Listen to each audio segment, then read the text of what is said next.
Good afternoon, and welcome to the New York City Council Committee on Contracts. At this time, please place your phone on vibrate or on silent mode. If you want to submit testimony, send it to testimony@council.nyc.gov. Once again, that's testimony@council.nyc.gov. At any time during this hearing, do not approach the dais. Thank you for your cooperation. Chair, we are ready to begin. Okay, I could just wait. Thank you so much. Good afternoon. Good afternoon and welcome to this hearing of New York City Council's Committee on Contracts. Today is Wednesday, 25th, 2023. My name is Julie Won and I have the privilege of chairing this committee. I would like to thank the members of the committee for coming together to hold today's hearing, and I would also like to thank the Mayor's Office of Contract Services for joining us, as well as the Mayor's Office of Nonprofit Services for joining us. Today's hearing presents this committee with an opportunity to discuss two critical bills aimed at improving transparency, efficiency, and accountability in the city's procurement process. Intro 982-2023, sponsored by Councilmember Justin Brannan, would require interest payments on late contracts with nonprofits to help offset the severe financial burden caused by chronic reimbursement delays. And Intro 1048-2023, which I sponsored, would establish a centralized electronic document vault to consolidate and share procurement records across agencies. This aims to increase transparency and streamline contracting citywide. As we know, the city's contracting process is often delayed, opaque, and burdensome, especially for nonprofit human service providers that rely on these contracts for survival. Over 3/4 of city contracts were registered retroactively during the last fiscal year, resulting in late vendor payments stretching months past invoice dates, nonprofits routinely reports relying on lines of credit and high interest loans just to cover basic operation costs as they anxiously wait overdue reimbursements. The procurement process currently lacks clear timelines, milestones, and transparency around how contracts progress through the bloated multi-agency pipeline. Despite piecemeal city efforts, nonprofits continue to face hurdles like inadequate payment levels, overly burdensome administrative requirements, and limited visibility into what unfortunately remains a black box of contracting. Meanwhile, the nonprofit workforce providing essential services earns among the lowest wages in the city. High turnover exasperates the damage done by payment delays.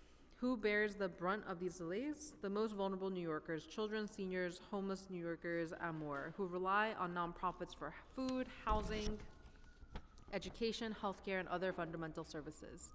When the city drags its feet on payments, the people who suffer are not faceless vendors, but rather the human faces of those the city's nonprofits serve.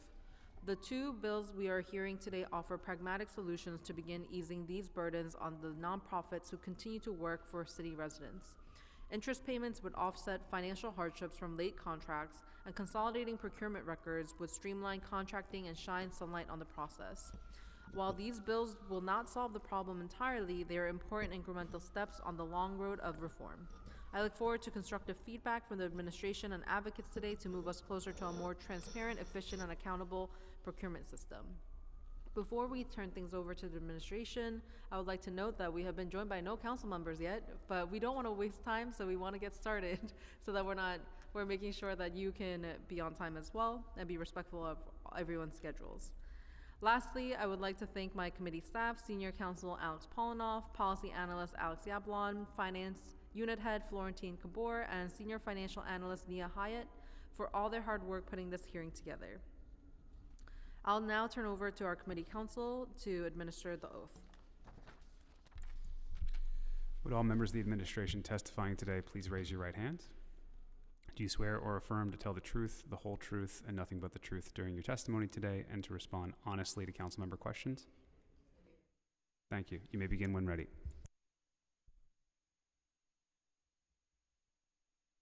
Good afternoon, Chair Won and committee members. My name is Kim Yu, and I'm the first Deputy Director of the Mayor's Office of Contract Services, otherwise known as MOCS. Director Flores sends her apologies that she could not attend today's hearing due to family matters. But our office is more than willing to continue the conversation with you beyond this hearing. I'm joined by my colleagues to the right of me, Jasenia Markland, Chief Change Officer, and to the left of me, Matthew Sullivan, Deputy Chief of Staff, as well as our counterpart, Diane Mamet, Deputy Director of Contracting at the Mayor's Office of Nonprofit Services. Thank you for inviting us today to discuss the bills introduced as part of this hearing.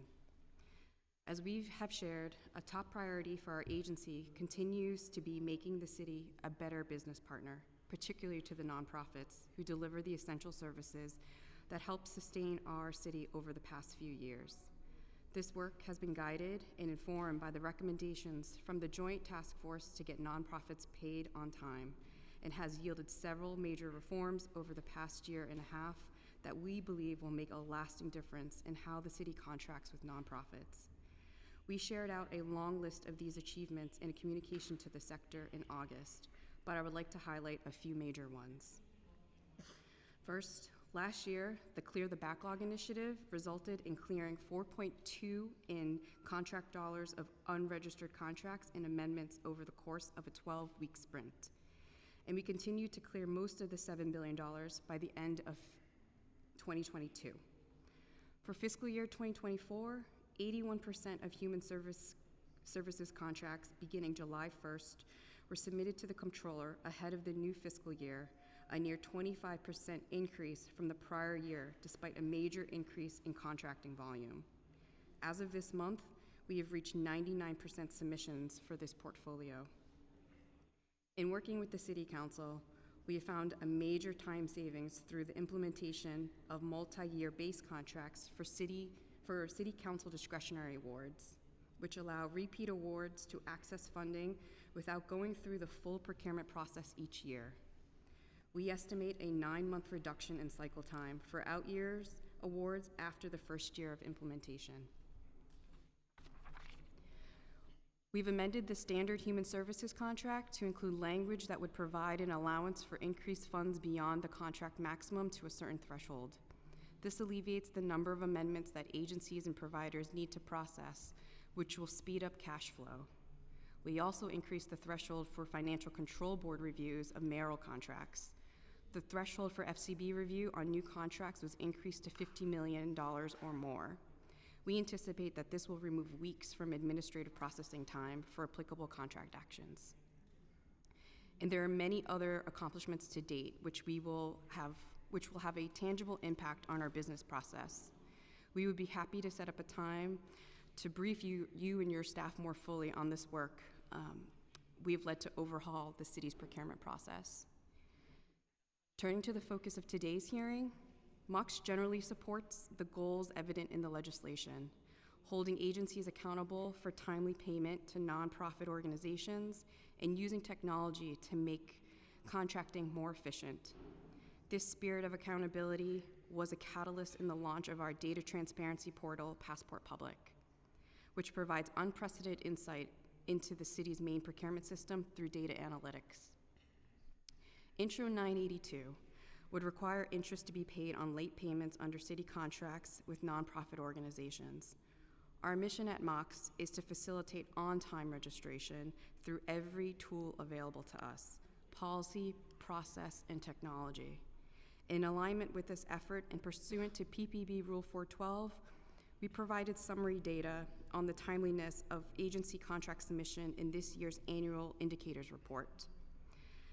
In it, we share that the citywide chief procurement officer has not deemed any agencies to be substantially late, but recognizes that there's still progress to be made. Similarly, the report also shares out data on the returnable grant fund, showing that over $100 million in loans were provided against nearly 200 applications in fiscal year 2023, a significantly lower number of applications than in most years past. This relatively low number of loan applications indicates that providers generally had a better experience with contracting in fiscal year 2023, corresponding to trends we see elsewhere in the data. The CHIPO's determination and the accompanying public reporting show that our new transparency tools are effectively holding us accountable for the ultimate goal of getting nonprofits paid on time. This work will continue on multiple fronts, and while we have made significant progress, we will be the first to tell you that there's more to do. While we support the general goals evident in Intro 982, we are seeing progress in the initiatives currently underway, and the administration cannot commit to any new legislation which would incur a fiscal impact in the current budgetary environment. Intro 1048 would require the establishment of a document vault to store certain procurement-related documents, a feature of the HHS Accelerator system that MOX is decommissioning in the coming year. We've heard widespread feedback from the sector that they wanted to replicate this feature in Passport, so we are actively working on the introduction of a new document vault in the coming year. We're happy to work with the chair to review potential legislation on this effort, and we appreciate the council recognizing the importance of these Passport enhancements. Thank you for hosting this hearing, and thank you to the many nonprofit providers in attendance and watching the stream. We acknowledge the extraordinary work you've done for our city, especially over the past few years. And I hope I've shown today that the city is committed to making our contracting process work better for you. It will take us time for us to do this work, but it is absolutely a priority, and I'm proud of how much we have accomplished already. Along with my colleagues, I'm now happy to take any questions you may have. Thank you so much. What is your perspective? You gave us a little bit in your testimony, but what is your perspective on the two bills before the committee today, Intro 982 and 1048? Does the administration support the goals and approach of these bills? And what concerns and suggestions do you have about implementation for each one? Sure, Chair Wan, thank you. So if I may, I'll take them one at a time. So intro 982 on interest. As stated in my testimony, we're seeing progress in our work to get nonprofit contracts registered in time, and we're expanding access to the loan fund for contracts that are submitted late. We believe these efforts meet the intention of the legislation, and in the current fiscal environment, the administration cannot commit to any new legislation which would increase costs. And the second bill, Intro 1048 on Document Vault, our current roadmap for Passport includes the introduction of Document Vault to meet this need. As we fully transition procurement and financials activity into the system, we're happy to work with you, Chair, on this legislation. For the Passport roadmap, I do remember us talking about that earlier on. What is that timeline for a document vault or some sort of that, some form of it to be implemented and public-facing for nonprofit service providers and vendors? So, big picture, Document Vault is on track to be turned on spring of 2024. And I'm going to defer to my colleague here, who's sitting to the right of me, Jasenia Markland, about some more of the specifics.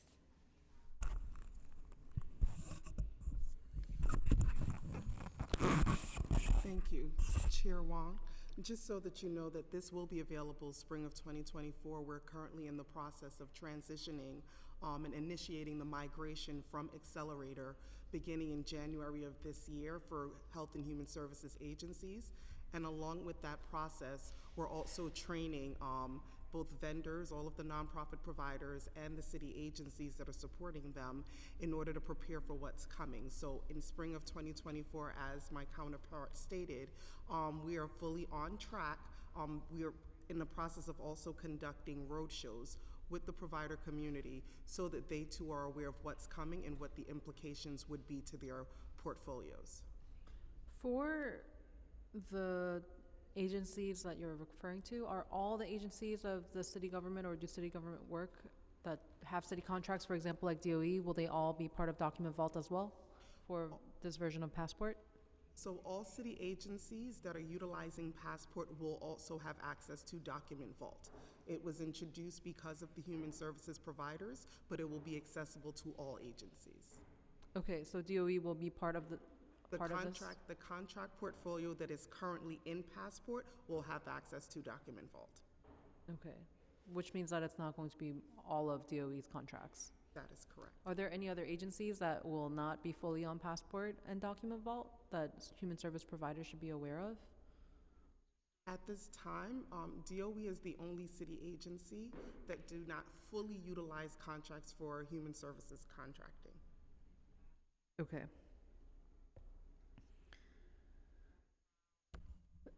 For intro 982, when you were talking about how you can't currently commit to the fiscal due to the fiscal environment, does that mean that the mayor's administration is open in future fiscal environments?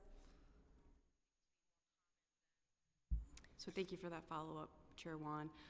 I'll say that the administration and here at Mox, we're taking a slightly different approach to ensuring that nonprofit providers are paid on time, and we're using a host of tools, which include, as I said, the technology tools to increase transparency, to drive accountability, and increased access to the loan fund. At this time, we're not taking the approach that we should be punishing the agencies in assessing late fees and interest payments. Okay, so the answer is no, that it won't At be this considered time. at a later time? Okay. The comptroller recently issued a report showing, before I move on, are there any other concerns or suggestions that you have for either of the bills that you haven't already discussed? Chair Wan, I think that there are just a few sort of like language edits on the margin, but in substance, we support the document vault legislation. Okay. Okay. Okay, thank you. The comptroller recently issued a report showing 75% of fiscal year 22 contracts were registered retroactively. What steps is the administration taking to increase on-time contract registration? And our fears are that as we continue to have the pegs, that as we are unable to backfill vacancies and we continue to have these cuts that will inevitably affect registration time, what is the plan that Mox has to combat what may even become slower of a registration rate? So Chair Wan, as I stated in my testimony, in the past year, the administration has made great strides in leading the joint task force work that we've undertaken with the Comptroller's Office. Some of the key wins include City Council discretionary contract reform, so thank you very much for your partnership in that. The introduction of the allowance clause into the Human Service Standard Contract, the returnable grant fund. We're working on streamlining the application process, and we'll have expanded communication to the sector on the availability of funds. And also, as I mentioned in the testimony, the financial board raising the threshold so that more contracts move quicker. And we've launched the vendor integrity unit in line with the recommendations of the task force report. We've also launched the vendor compliance cabinet. We're doing work on the citywide audit reform. Both Mox and the Mayor's Office of Risk Management and Compliance are partnering to create a single audit for New York City to reduce the duplication for providers, and centralizing financial performance data for risk management. So we're using we're looking at it comprehensively, and we're introducing a lot of tools to tackle this issue. And I want to give a little bit of space for the Mayor's Office of Nonprofit Services to speak also here, Chair Wan. Thank you, Chair Wan. So the Mayor's Office for Nonprofit Services continues to be committed to advancing the work as outlined in the task force memo. Recently, we've onboarded 2 key staff members late this summer for a total of 5 staff, including Executive Director Ford.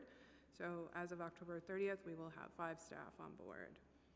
In addition to the ongoing procurement reform and capacity building development, our office serves as an ombudsman's office for the nonprofit sector, so we continue to advocate for nonprofits intervening with city agencies on an as-needed basis to resolve contracting and payment issues. So we continue to support the nonprofits in their work and to lend a hand where needed as necessary.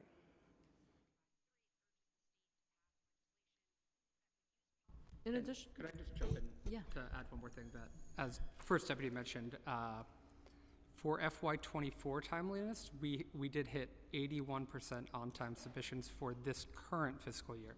So those are the contracts starting on July 1 for the current fiscal year. So we certainly expect our retroactivity numbers to be significantly improved in this current coming year. That after having improved by 25% on timeliness for July 1, but also as the Deputy Director mentioned, just making this data transparent and publicly available. Our indicators report has a lot more data than in prior years. Passport Public is available now, so we do think that just having an open conversation, having the data be out there, and holding ourselves accountable to it has already really shown dividends. Thank you. Can you explain the root causes of why 75% of fiscal year 2022 contracts were registered retroactively, despite all these efforts that have taken place this year?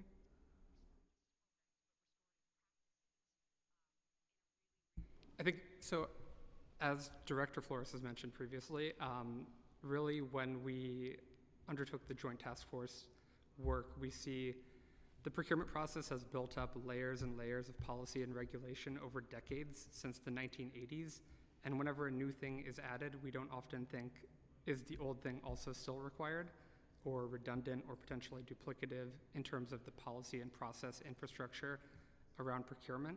So, and going digital with Passport enables us to really look at all that stuff and say, what do we still really need? So some of these big reforms like multi-year discretionary, the allowance clause, and then on the capital side, I know it's not the topic of today's hearing, but we've had some big wins there, like repealing EO 102, that really cut down on months of process time, and that's the work that we're still doing for the rest of this year into next, as well as all the work that Chief Change Officer Markland is leading to digitize procurement. Do you know what the comparison is with fiscal year 21 or 20 for fiscal year 22 of the percentage that were signed retroactively? I don't think we have that available here, but we can certainly Yeah, I would love to compare the data of seeing how much progress that we're making, even if it's 5%. I know that 75% retroactive doesn't sound good, but maybe before then it was 90% or 150%. So I would love to see the trend that we have. Yes, Chair Wan, I'm just jumping in here. I know we're talking about FY22. Just also want to make clear that FY22 was from the previous administration. We have made serious strides. So for FY23, we've made a 25% increase in terms of timeliness registration. So for FY24, we were at 81%. Right now, we're currently at 99%.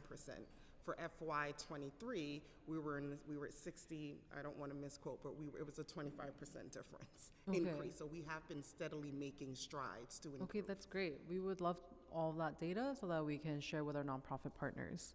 And then for a follow-up question, can you provide more details on the vendor compliance cabinet? How is compliance data being shared across agencies now?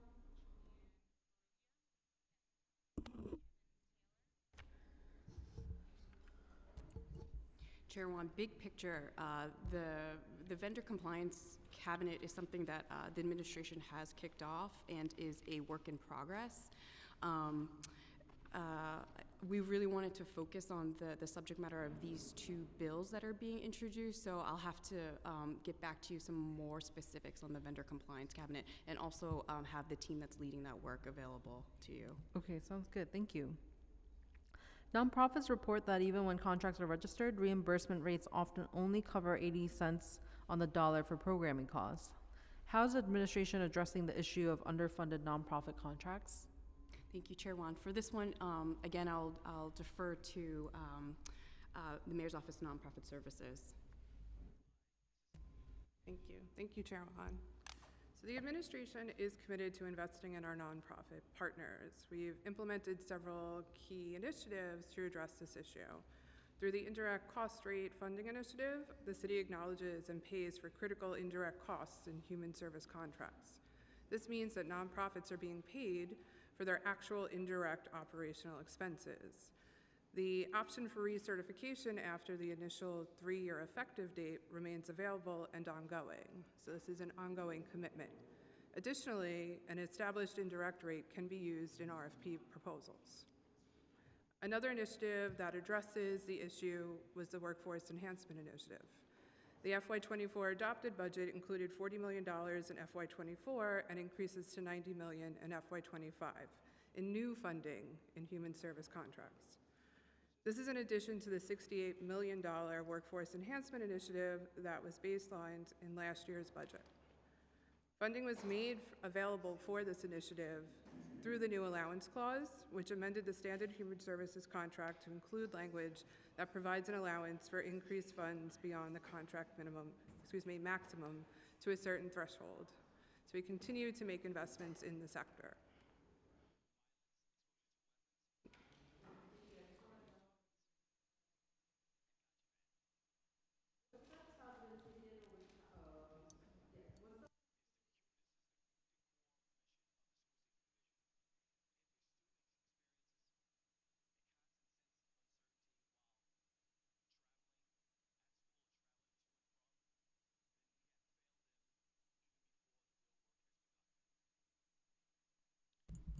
I'm sorry, Chair Wan, you cut off at the end. I'm so sorry.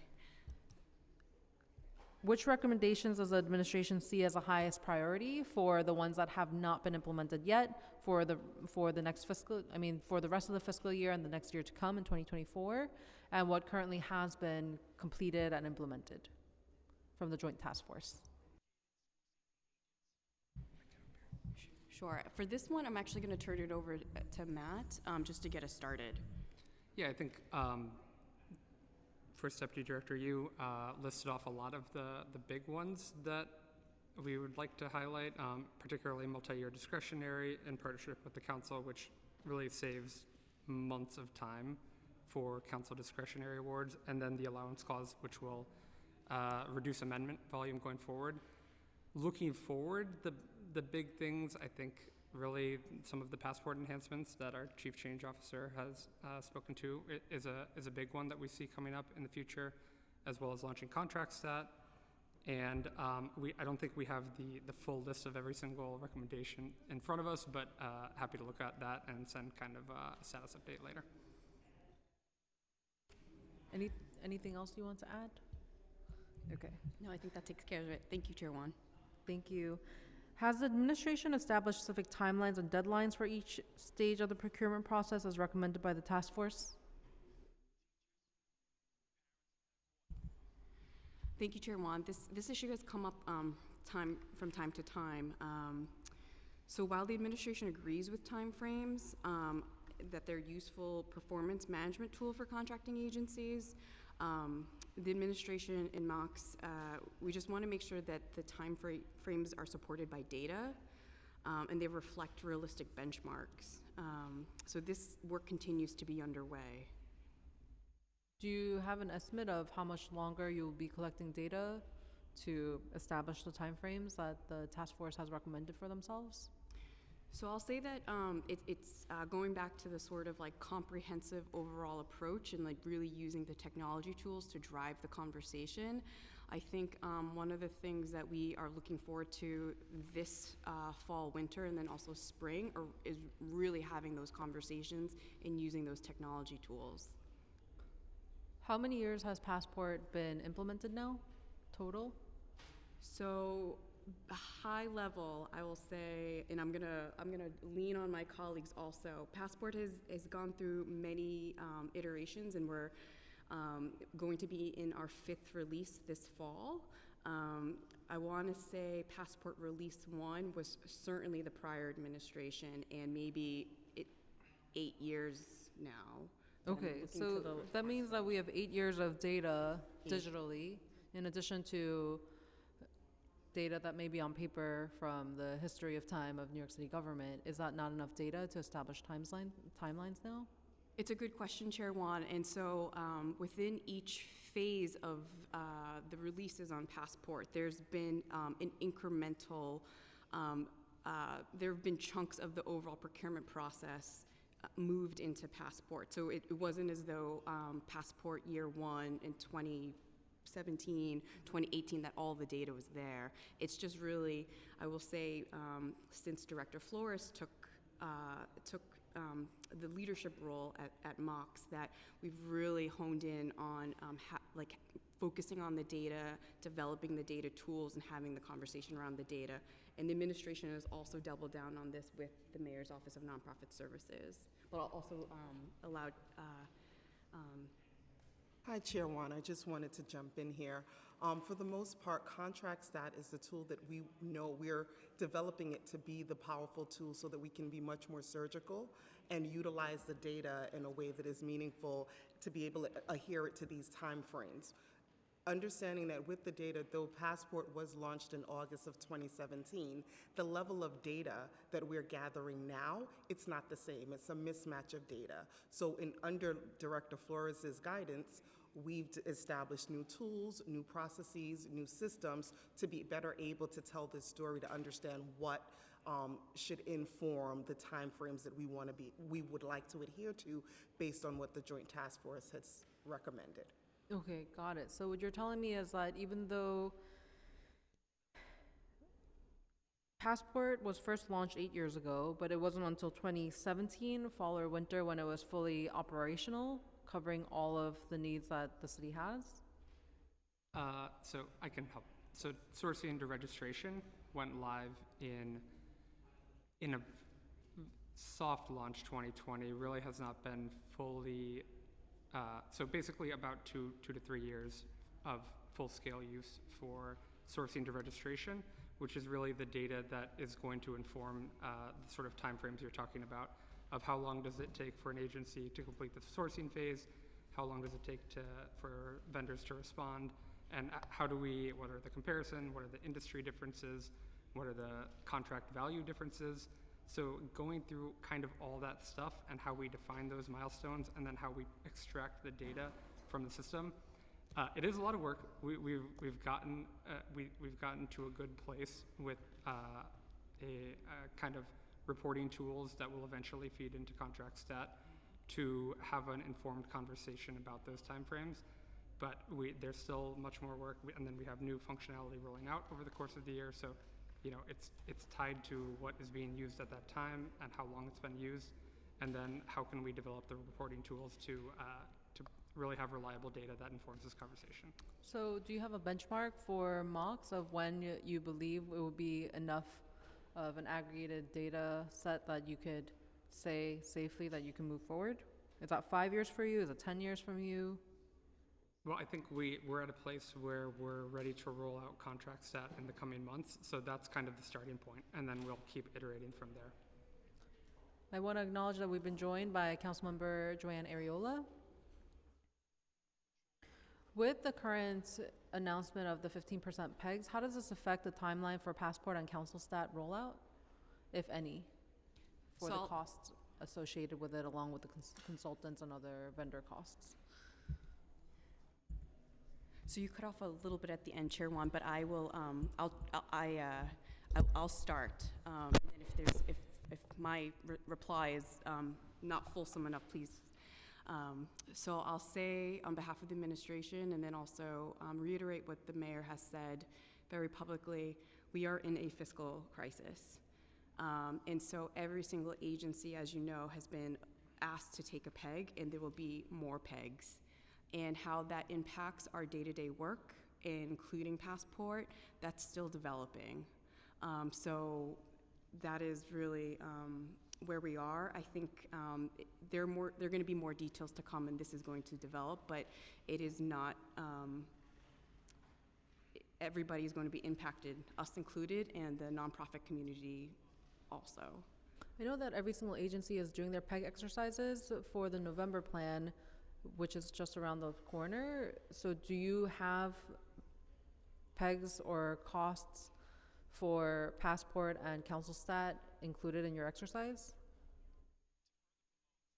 Sorry, what was the last part, Chair Wan? Do you expect that the costs for Passport as well as CouncilStat, including all of the vendor costs for consultants, et cetera, will be included in your PEG exercise for this November? So those conversations are happening right now.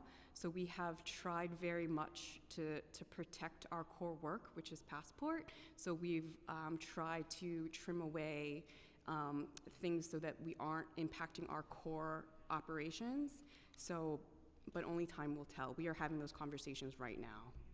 Okay, thank you. What is the status of developing a performance management system for procurement, including key indicators and benchmarks to track and reduce cycle times? Sure, Chair One.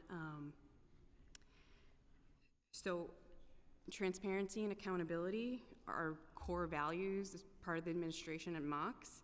We've developed a performance dashboard that my colleague here, Chief Change Officer Markland, spoke about ContractStat, that will provide real-time KPIs, key performance indicators. We're currently working with the Mayor's Office of Nonprofit Services to prepare for the rollout before the holidays. Okay, so by the holidays? In Yes. December. Okay, great. Has the administration explored expanding access to bridge loans through the returnable grant fund to help provide cash flow for nonprofits awaiting contract registration?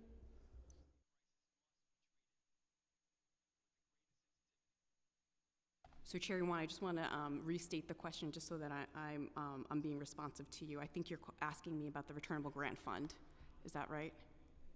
I'll just read it again. Has the administration explored expanding access to bridge loans through a returnable grant fund to help provide cash flow for nonprofits awaiting contract registration? Yes. Okay. So here at MOX, we've been working to modernize and simplify the returnable grant fund application to make it more accessible to nonprofits. We'll be rolling out a new simplified application along with updated guidance this calendar year. Additionally, we have an enhanced communications around the loan fund's availability to encourage its use, and for the first time reported out on loan fund metrics in this year's indicators report that's available on the MOX website. The report shows that we loaned out over $100 million in the last fiscal year, the highest in 4 years. Okay, great. So that means that it will be out by December 2023? The modernized application, yes. Okay, that's wonderful. Thank you. Does the administration support the concept of a centralized document vault, which you already said you do, consolidate procurement process across the agencies? And then, do you have any potential concerns, or has potential concerns been raised at all with housing sensitive contact information in such a repository for privacy purposes? So that's a good question, and thank you for that. So here, the administration and MOX take data privacy very seriously. As we've developed Passport's document vaults, we've always maintained an eye towards information security. In the Passport document vault, providers will specify which agencies can view which documents, and so this will help protect sensitive data. Got it. Thank you. How does the administration respond to calls for greater transparency in publishing real-time contract status updates instead of high-level spending data? And what additional procurement data could be made publicly available? And maybe that's going to be part of council stat. So in addition to ContractStat, I want to highlight Passport Public. Last year, we released it with even more transparency on city contracts and data to the public. We're continuing to iterate on Passport Public functionality and reports. We're happy to hear feedback from the council or members of the public on how to use the tool and how it could be more useful to those who seek the information. Additionally, we've introduced new metrics to our annual indicators report, released a few weeks ago, as I plugged earlier, also available on our website, which bring additional transparency to the city procurement process. Thank you. Could you remind me again when contracts that will be publicly available for nonprofits? Or has that already been released? No, it hasn't been. And for that, I will turn it over to the Mayor's Office of Nonprofit Services to talk a little bit more about ContractStat. Thank you, Chair Vaughn. So ContractStat is a data product that'll inform routine accountability meetings with internal stakeholders. So the initial version was previewed for key internal stakeholders with, as Mox had stated, full functionality planning to be rolled out by the holidays. So initially it is intended to be internal, but it will inform out after. And we do have plans down the road to make this available as well to the nonprofits. Got it. Thank you. Just to go back for document vault privacy just for a second. You said that document vault providers can select which agencies can view their documents. Could you expand on that a little bit? Can providers or nonprofit service providers or vendors update the agency as they submit new information, or does that have to be indicated on the onset? Is there going to be flexibility on who you can share with at a given time? So for this, Chair Wan, I will again turn it over to Chief Change Officer Mark Lind to talk a little bit about the technical components and aspects. Thank you. Chair Wan, thank you for the question. Yeah, so what it is that the way in which Document Vault would work is that providers have the opportunity, once they're uploading a document, to identify specific agencies, but they would have the ability to make changes to that throughout the process while they're contracting. There are certain contracting documents that go across multiple agencies that are relevant, and they would have the ability to make those changes throughout the process. So if they were to do it one time, it doesn't mean that they're locked in to how those documents were distributed. Got it. Thank you. What steps can the administration take to further simplify and streamline burdensome administrative requirements on vendors, particularly nonprofit service providers?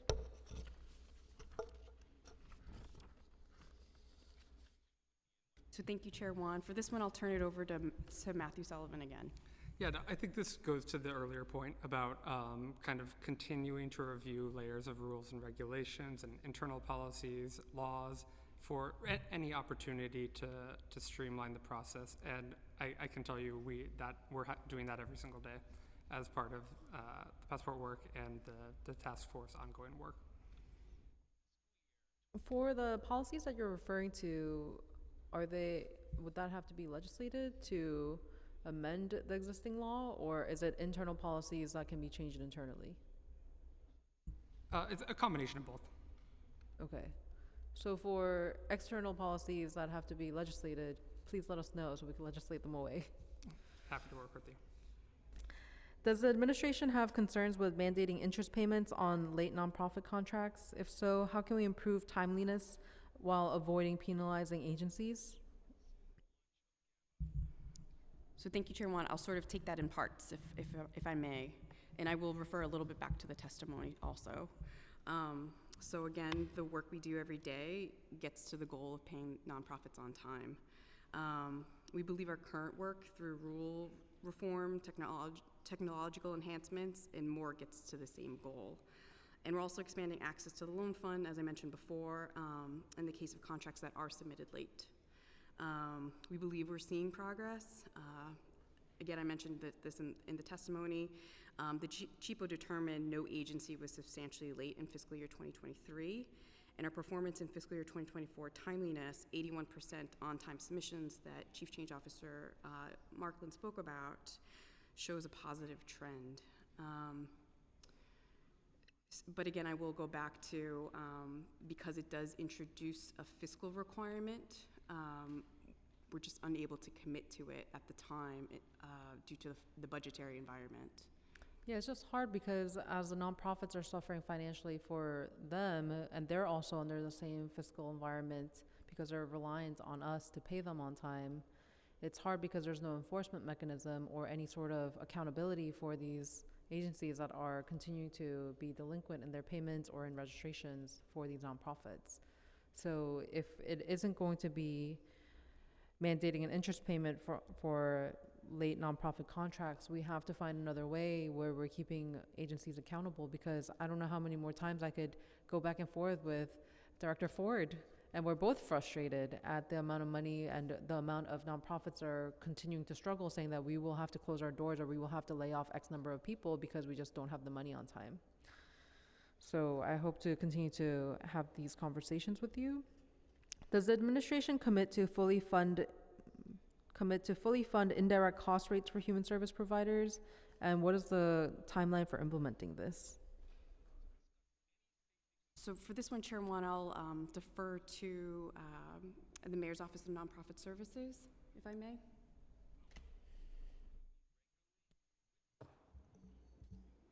Thank you, Chair Wan. So yes, there is a commitment to fully fund indirect rate costs through the Indirect Cost Rate Initiative, right? Providers, nonprofits apply apply through the process, and once they have an established indirect rate, it is funded and reimbursed at that rate. Rates are good for 3 years and are applied across all contracts. Okay. What is preventing the city from establishing a transparent public-facing portal that vendors can track real-time status of their own contracts through the process? You talked about this already, how you're working on it. When do you think that will be available to the public? So Chair Ron, there are some tools that are already available. Spoke about Passport Public earlier. It does bring a lot more transparency on city contracts and provides data to the public, including information on where a contract is in the procurement process. For current vendors, Passport offers lots of detailed information on the real-time status of their contracts to help vendors track the progress. So what do you think the problem is? Because even this past week, I've had nonprofits who did not know that they had to submit like X number of paperwork by a date and they had missed that deadline and now they're doing it. Why do you think that there's still a gap in understanding what the status is, why they're not being paid on time, what is causing the delay, where they still are unaware until Director Ford gets involved and tells them it's because you're missing XYZ contract documents? Thank you, Chair Wong. So a part of that, specifically for the nonprofit providers, is why we are also migrating from Accelerator to Passport, which would afford them more visibility in understanding where their payments are and what process it's being held up at. So that's one of the main impetus in order to bring visibility and transparency to those providers. It would be resulting in them being in Passport, so by the spring of next year, they would have much more visibility. It doesn't address the gap in lack of communication, and we can continue to work with agency partners to make sure, and with our other colleagues with MONS, to make sure that they're getting the correct information at the appropriate times to be able to move things through.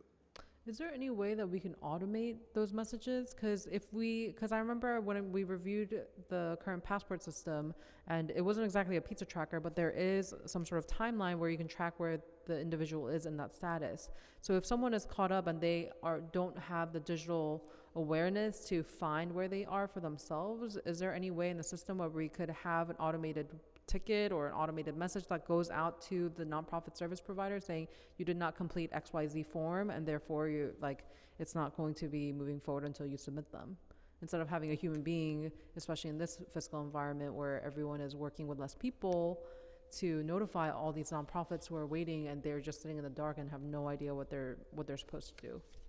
So Chair Wan, that is a question that we will actually take back. Just because, and we know the functionality that we are building into the system, but the level of automation for the different steps, I want to have a deeper conversation with our Chief Technology Officer to see what's immediately planned, and those are suggestions that we will continue to have conversations with if it's not. And could I also jump here? And I think, so part of what you may be hearing as well are the City Council Discretionary Awards, which is a different process than the normal competitive process for city agencies, in that there's kind of this checklist of tasks that happen before the award gets uploaded to Passport.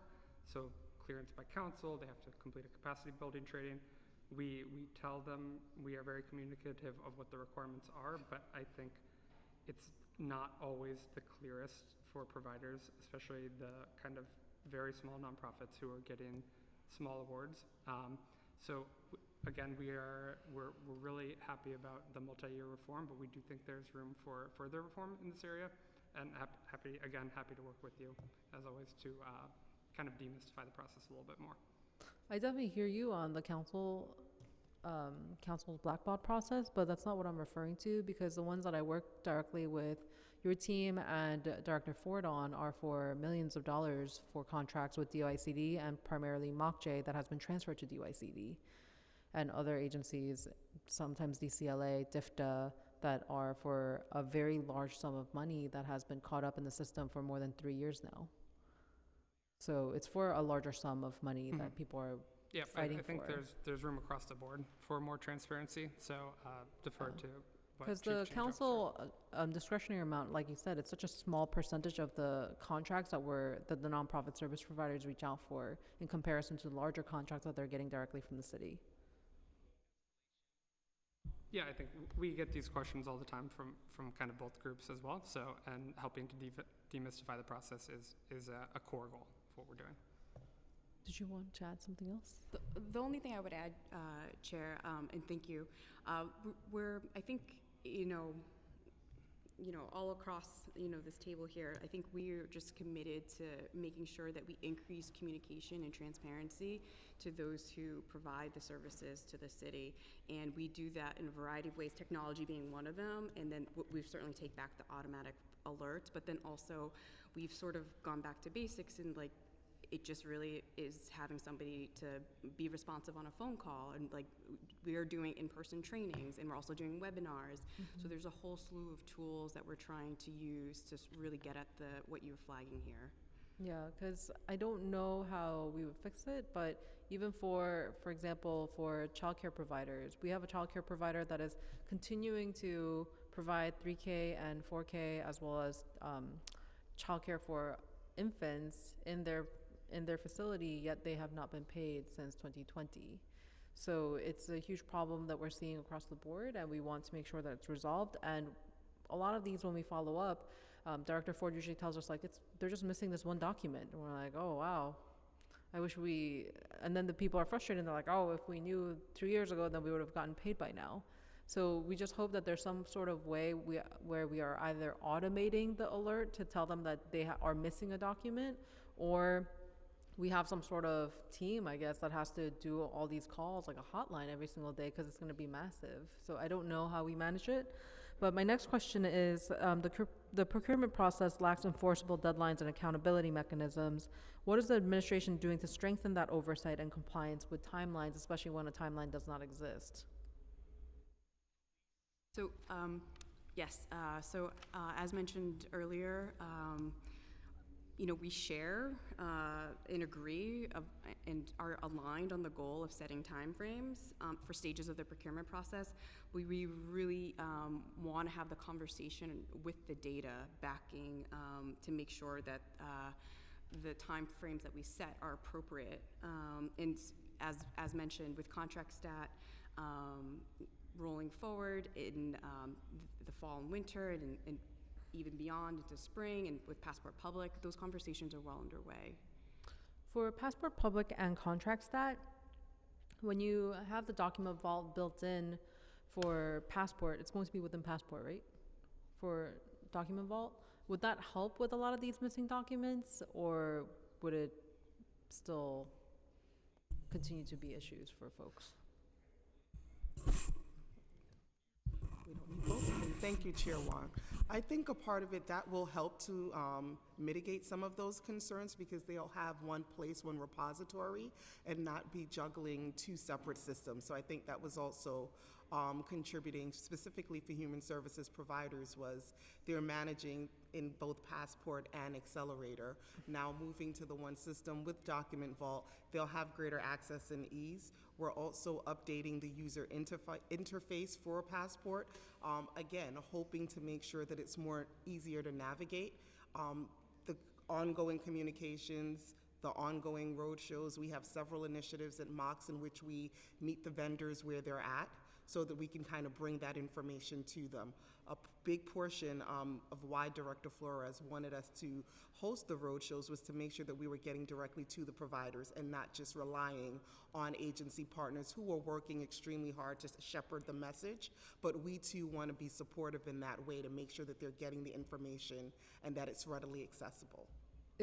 Are the road shows the same as MOX in your district, or like in your neighborhood, or are those two separate things? Those are two separate initiatives. So the Passport road shows are specifically targeting the human services providers to let them know what's coming down the pipeline in terms of the changes, migrating from Accelerator to Passport, and giving them the opportunity to ask questions and to learn up front and firsthand what levels of supports are available.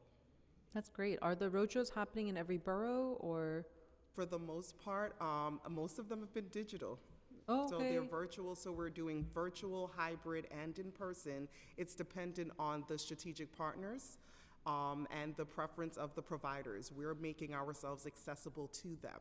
Okay, I would love to host one in my district. It could be virtual or in person or hybrid because we consistently get requests from pretty much every single nonprofit I work that I have in my district. From Sunnyside Community Services, they have outstanding payments. We have outstanding payments for community capacity development, for resettlement houses. Pretty much every single nonprofit, the LIC Chabad, that's the daycare center, as well as others. We also had Little Friends. We have so many in the district who are struggling to get payments on time. So we would love to help you host that. I could help you find a space. I can help you promote it, whatever it is. So I would love to work with your team on that. Thank you so much, Chair Wan, for your generosity. We will definitely take you up on that. Yeah, it would save, I think, Director Ford a lot of time because we email her very often trying to help our team. Would the administration support provisions allowing MOCs to impose penalties on agencies? Well, you already said no because of the fiscal environment. What is the administration's plan to clear the current backlog of pending or stalled contracts awaiting registration? What can council and providers do to assist in this effort? All volunteer our time and weekends and evenings. Yeah, I think this is really the timeliness initiative that we talked about with FY24, project managing agencies every step of the way. You should have X vendor documents submitted by X date, X financials completed by X date. And I can tell you that Director Flores is extremely rigorous with this, of calling vendors individually herself to make sure that vendors are completing their documents so that the agencies aren't held up as well for the purpose of getting the contracts to registration. So I think we're happy to let you know if folks are behind and get your support as well. Okay. And Chair Wan, I just wanted to jump in because as of today, we are at 99%, which means there is only 1%. And 1% is impactful for those providers who's not registered. However, we are at 91% today, and we're still actively working with those agency partners and providers to get to 100%. Thank you. That is great news. And I just want to acknowledge we've been joined by Councilmember Sandy Nurse. My last question for you today is, does the administration commit to engaging nonprofits as partners in designing any new technology tools aimed at improving procurement processes? I know that we've spoken earlier, and I remember Dr. Flores also sharing how there have been focus groups or feedback loops with certain nonprofit providers. So if you could just expand on that, especially for councils, contract stat, as well as for the document vault, the new version of Passport, Passport Public. If you could just expand on how you're including their feedback, because they want to feel that they have a voice in this process as you release these new great tools. So thank you, Chair Wan. I think Document Vault is a prime example of MOCs listening to the human services sector and really taking in the feedback that the legacy system, HHS Accelerator, which is going to be decommissioned at the end of the year, one of its beloved features was the Document Vault. And the administration and MOCS's commitment of resources and time and effort to make sure that Document Vault is also part of Passport. As we continue the rollout of financials and vendors being able to submit their invoices into Passport and agencies being able to pay those invoices, that is illustrative of how we take the sector's feedback as we develop the technology tools. Sounds good. If there's a nonprofit provider that wants to volunteer their time to participate in giving feedback, how could they get involved? Please connect them to us, but I'll also turn it over to Chief Change Officer Markland. Thank you, Chair Wan. That is a great suggestion. We do it throughout periodically. So the Change Office actually, we can share the contact information in which they could reach out to us, but also note that a lot of the enhancement requests that we receive for Passport come directly from the provider community. So there are several enhancements that were initiated by them contacting our service desk team, which is our help desk or our support for all users, all vendors and providers of Passport, and many of our enhancements to date have been prompted by issues, concerns, or recommendations from the sector. Great, thank you so much. So we're gonna now move to public testimony. Thank you so much for coming and providing your feedback, and we look forward to continuing to partner with you on these new improvements. Thank you. Thank you, Chair Wan. Thank you. Thank you. We'll now turn to public testimony. Each panelist will be given 3 minutes to speak. For panelists testifying in person, please come to the dais as your name is called and wait for your turn to speak. For panelists who are testifying remotely, once your name is called, a member of our staff will unmute you and the Sergeant at Arms will give you the go-ahead to begin. Please wait for the Sergeant to announce that you may begin before delivering your testimony. The first in-person panel today will be Kendi Rainwater, Shelby Lower, Mary Fulham, and Frank Carucci. Please come to the dais if your name has been called. And if you are here and wish to testify in person and did not hear your name called, please fill out a witness slip and hand it to the sergeants. Thank you.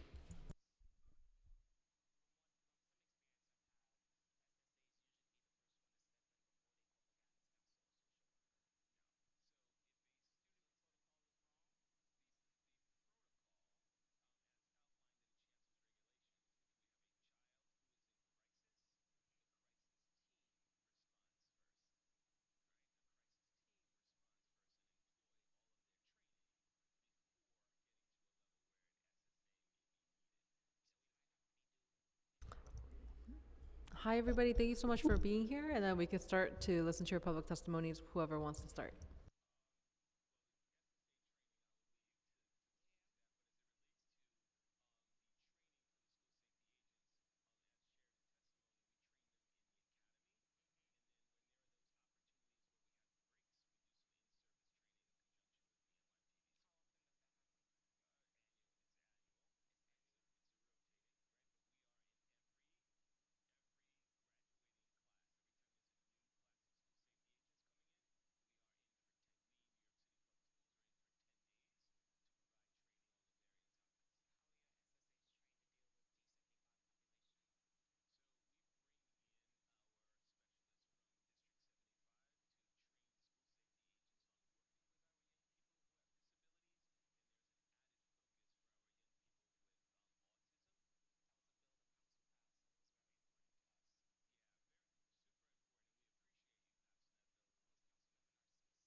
Delays in contract registration create cash flow challenges that delay or preclude us not only from hiring staff, but also from purchasing critical services and paying rent and other vendors, which in return result in late fees, higher vendor prices, and disqualifying us from lines of credit. When the city forces us to front costs before a contract is registered, the provider makes what is in effect an interest-free loan to the city, and this must be fixed. Once the contracts are registered and we begin invoicing for payment, the invoicing process itself is extremely onerous and inflexible. But perhaps the most painful part of this process is when the city fails to pay us on time and we therefore can't spend all the funds within a single year. The city then keeps whatever we do not spend, effectively cutting our funding and reducing the services we can provide. Ensuring timely contract registration and payment is critical for organizations like ours to function. We would like to thank Chairperson Wong and Council members Brannon, Yeager, Hanif, and Brewer for their time and dedication to this issue and advocacy on behalf of providers like us and the communities we serve. The reforms that are needed are significant in interest on late payments, together with other changes such as increasing contract advances to 50% are essential for us to continue. Thank you for your time.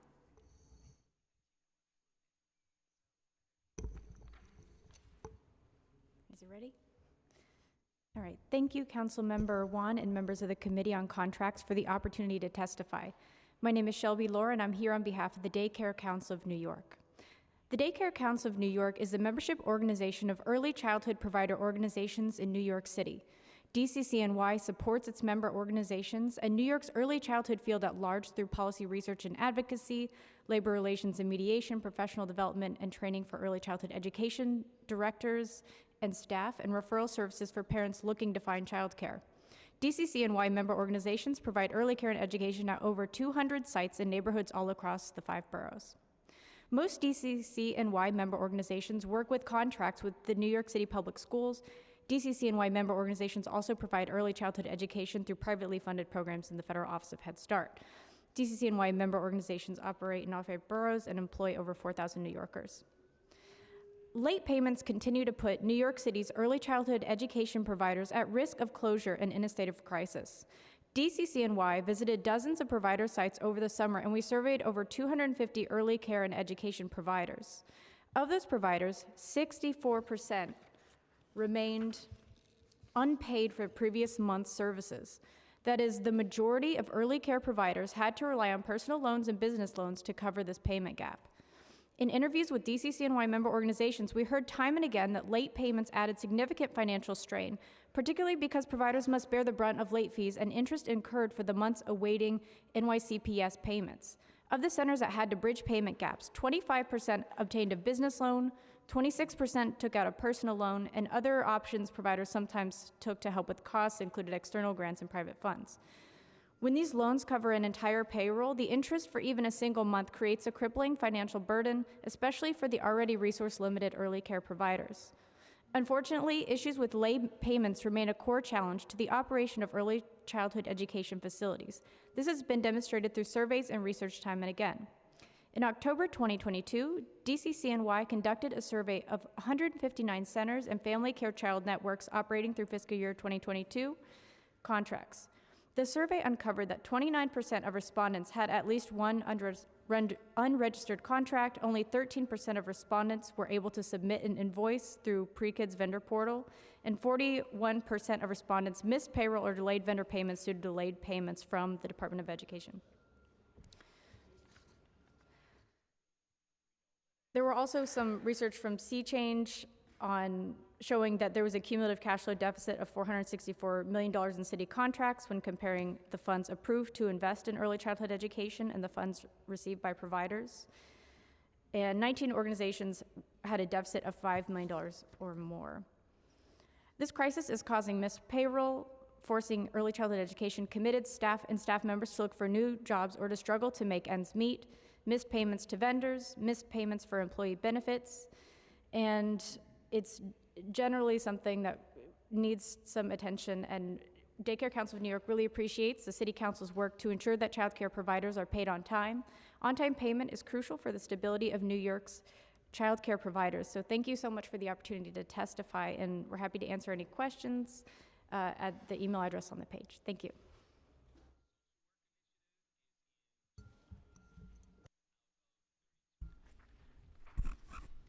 Hi. My name is Mary Fulham. I am the managing director of La Mama Experimental Theater Club. This theater organization was founded in 1961 by Ellen Stewart. And for the past 62 years, La Mama has been supporting artists and the creation of new work. We have been very fortunate to have our work recognized and valued by the City Council, Borough President, as well as previous and current mayoral administrations in the form of financial support for the renovation of our landmark building at 74A East 4th Street. The total cost of this multi-year project was $24 million, and La Mama gratefully acknowledges the generous budget allocations from DCLA, the Borough President, and the New York City Council to support it. With your support and our community, we managed to raise $22 million for this project. This was a Herculean task, as was actually the management of the project. Because of the enormous cost of the renovation, the project was divided into 2 phases. We were very fortunate to secure bridge financing from LISC to manage the time lag in reimbursements from the city. While the necessity of bridge loans we understand and the management of the city's capital process is not unusual, The city took 2 years to approve our Phase 2 funding agreement.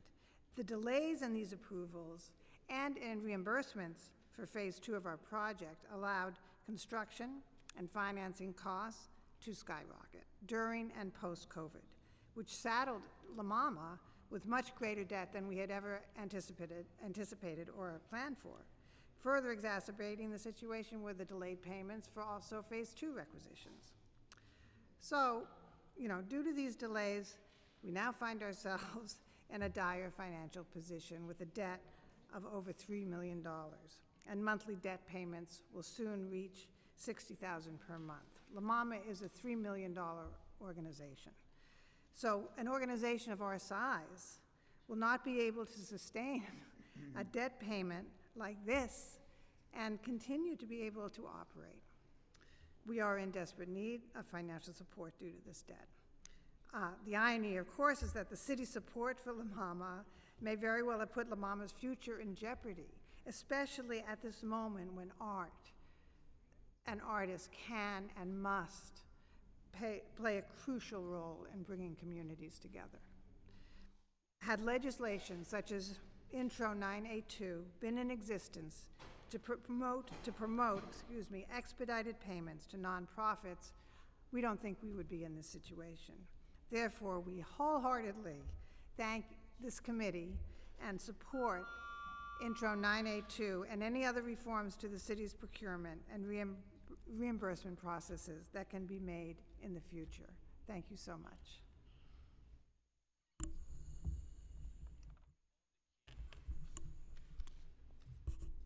Hi, good afternoon. My name is Frank Carucci. I'm on the board of directors of La Mama Experimental Theater Club, and I'm very glad to have this opportunity to talk with you today. Mary has, I think, covered so much of the material I was going to say, but I just want to tell you that I was at the opening of that building when La Mama did its first performance approximately 55 years ago. And we have continued working, it's now 62 years, with people around the world. So we are a multicultural organization that seeks out and gives opportunities to groups that might not be able to perform anywhere else until they get some basic recognition.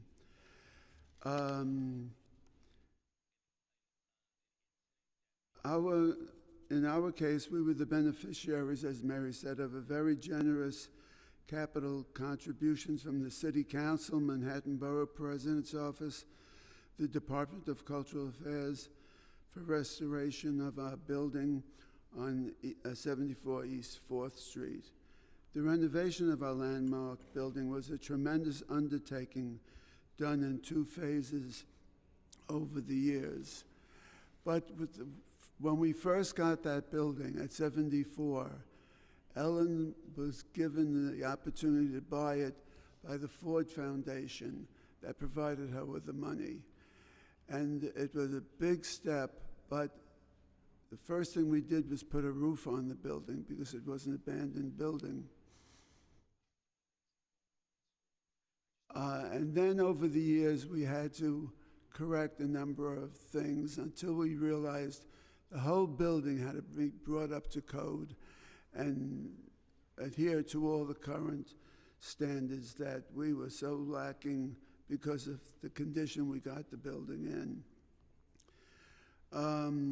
As a board president, you can imagine it was very daunting because you start off these projects by saying, well, let's just try to do some basic maintenance and keep things going. Then, as I said, you reach a point where you realize you have to completely start over. And that's what we had to do, including replacing the foundation, one of the walls, which were all not part of the original plan. And yet our board of directors was able to keep the project going, not stop, discontinue our services. We made arrangements to shift performances and groups from different spaces that we could provide them with, and the show always went on. We're now at the point, after doing all this work, we have a building and we're suddenly encumbered in ways that we didn't expect before. It's very hard when you celebrate the completion or the near completion of this kind of a project and then have to go back to all our supporters and say, but we still owe $3 million unexpectedly. And that's why we're here, and that's why it's so important that we express our support for Intro 982. I'm hoping that future reforms to the city's procurement process will make it easier for us to function without having to cancel or postpone shows or groups. Because as I said, we have people coming from all over to work with us, and nothing's worse than not having the money or not having a card or a visa for them to come to visit us. So we don't want to disappoint people. And we've done a pretty good job of keeping the shows going, but now we need this funding to help us further. Thank you. Thank you so much for your testimony. I just had one question. Would access, as you heard from the testimony from the administration, would having access to a centralized document vault to store a required procurement form reduce time for you spent on the contracting opportunity? So imagine if you had one place that you just had to upload documents for all the agencies and you never had to do it again. All of the portals that we have to go to for discretionary money, for capital funds, I mean, it's just crazy, right? Yes, I think that having a central portal would be extremely helpful and beneficial, and it would be great, you know, in terms of that portal, if we could get updates on where we were in the process to kind of understand what's happening. You know, we're so much in the dark all the time, and then, you know, you submit the requisition, they have a question, you answer the question, then they throw it back to you again, there's another question, you answer that question, you put it back in, they have another question. I'm like, just ask us the questions, and we'll do it in one shot, you know, but it's just, it's torture. Have you found the current status tracker on Passport currently helpful at all for you to understand where you are in this process? I haven't found that. I don't use, to be honest, I don't use Passport religiously or on a regular basis. I mean, obviously I'm familiar with Passport, but, you know, with all of these sites, it's, you know, you gotta have a different login for every site. I mean, it's just like, I'm like, I can't deal with it. It's not easy. Okay, I mean, thank you so much. Just as a person. Yeah, thank you so much for taking the time to come testify. Thank you We so really much, appreciate it. We'll Chairperson keep you updated. We appreciate all the hard work you're doing. We'll now move to virtual testimony. As a reminder for panelists who are testifying remotely, please wait until your name has been called, and then a member of our staff will unmute you. And please wait for the Sergeant at Arms to give you the go-ahead to begin. First, we will hear from Gloria Kim, followed by Michelle Cruz. Gloria Kim, you may begin when the sergeants announce the time. Time starts now.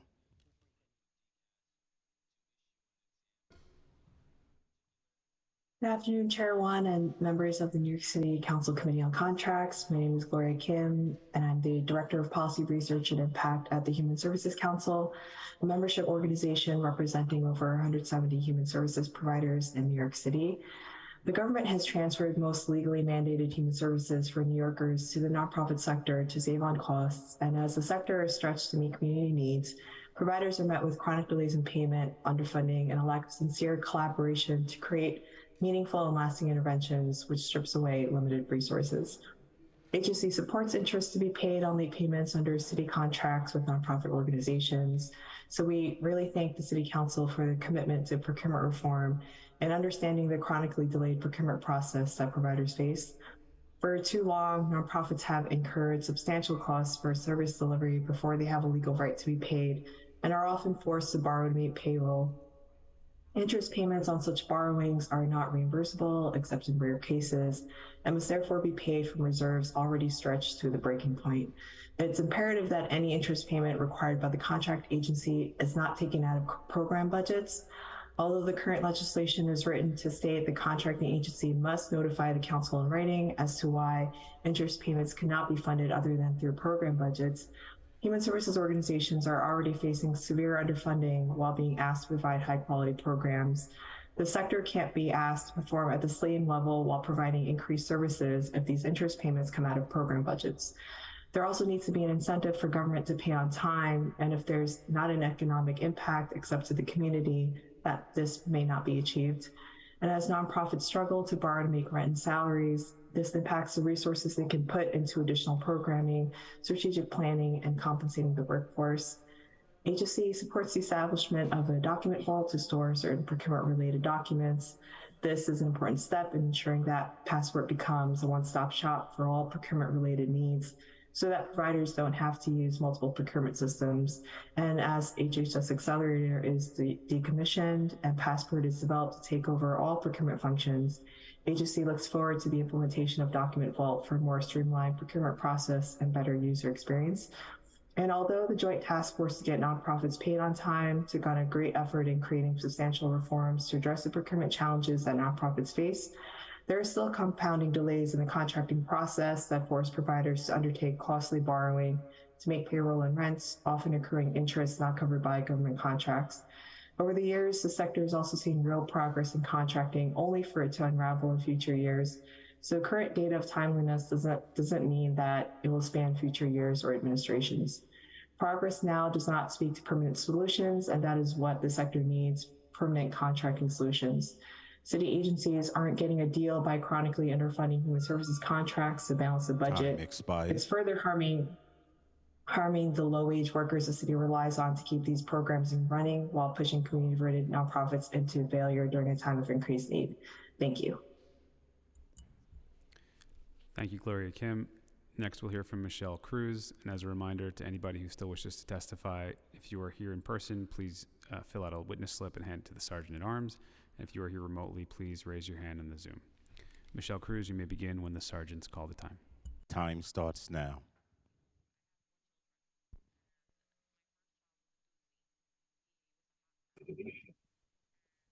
Hi, good afternoon, Chair Wong and Council Committee members. My name is Michelle Cruz. I am the Director of Economic Development for Union Settlement, and I'm giving testimony on behalf of our CEO, Dr. Darlene Williams. Dear members of the New York City Council Committee on Contracts, I'm writing to express my strong support for a proposed Intro 982 that will require interest payments to be made on late payments under city contracts with nonprofit contractors in New York City. This legislation is a critical step in addressing an issue that has long plagued the nonprofit sector and the communities it serves. I believe that this legislation is not only fair, but also necessary to ensure the continued success and sustainability of our vital nonprofit organizations. As Chief Executive Officer of Union Settlement, I have witnessed firsthand the challenges nonprofit organizations face when city contracts are not fulfilled promptly. Nonprofit organizations play a crucial role in addressing the needs of our communities, from providing essential social services to supporting education, healthcare, and more. Union Settlement and our fellow nonprofits rely on the timely disbursement of funds to carry out their missions effectively. The proposed legislation would bring several significant benefits to the nonprofit sector. One, financial stability. Nonprofit organizations often operate on tight budgets. Late payments can strain our finances, making it difficult to meet our ongoing obligations and provide essential services. Interest payments can help alleviate this financial burden. Two, operational efficiency. Timely payments are essential for nonprofits to plan and manage their programs efficiently. Late payments disrupt operations, hindering their ability to provide the critical services our communities depend on. Three, accountability. Requiring interest payments for late disbursements creates a level of accountability for the city's contractual obligations. It incentivizes the city to prioritize and expedite payments, promoting trust and collaboration between government and nonprofit organizations. 4, economic viability. Many nonprofits organizations rely on grants and contracts as their primary source of funding. Timely payments ensure our economic viability, allowing us to attract and retain skilled staff and plan for long-term sustainability. Lastly, enhanced service delivery. When nonprofits receive timely payments, we can focus on delivering high-quality services and expanding our reach. This benefits the city as a whole by addressing critical social and community needs.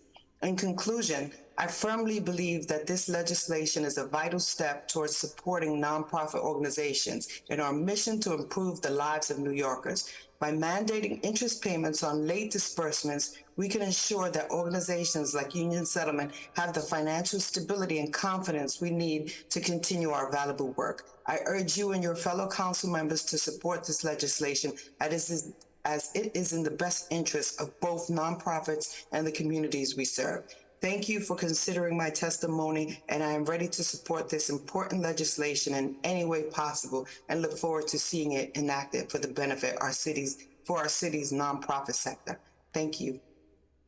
Thank you so much for your testimony, Michelle. And this concludes our hearing for today for the Committee of Contracts. Thank you so much, everyone, for being here. Have a good day.